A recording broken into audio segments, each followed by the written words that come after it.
welcome back actually welcoming for the first time Scott Melker to Money Talks. Scott is a very well-known crypto investor, trader, host of the wildly popular podcast, The Wolf of All Streets. I've been on a couple of times, love watching it. Hey, Scott, thanks for coming on Money Talks.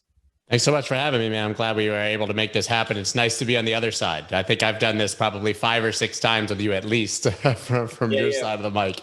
Absolutely. I love your show, and I watch it almost, certainly every week and almost every day. So we appreciate you and what you do there. And I guess my question for you is what do you think?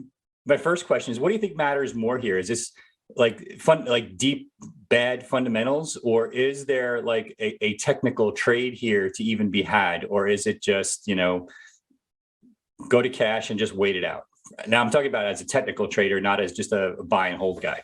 Yeah, I think that this is, and consensus across the board would be that this has been one of the most difficult markets to try to trade in decades, right? And I'm hearing that from hedge fund guys, private equity, like all my guys who are like deep day traders and stuff. Everybody just can't figure it out. And that's talking even more about macro markets, which I think is compounded when you step into crypto, because we're 24/7, 365. Right. And you sort of have these brief times where you have to be concerned with macro, and then these other times where it seems to be sort of trading in a vacuum and you can just check the chart, do whatever you want. I mean, my approach at this point is dollar cost average, buy dips and wait, and completely approach this market as an investor and absolutely avoid getting chopped up and losing my money before it inevitably, as you said, returns up and to the right.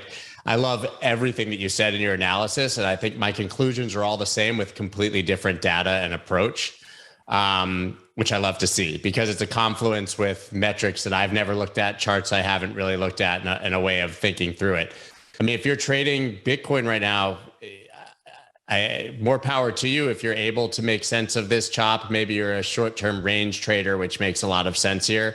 But otherwise, I feel like this is just a trap for leverage, right? Liquidate you up, liquidate you down, sort of the Bart Simpson, inverse Bart Simpson patterns back and forth that we've been seeing. Yep. Yeah, I think it's a nightmare. And when Bitcoin's a nightmare, it makes all coins an even greater nightmare, right? So I think it's just highly avoidable right now if you don't have a long perspective.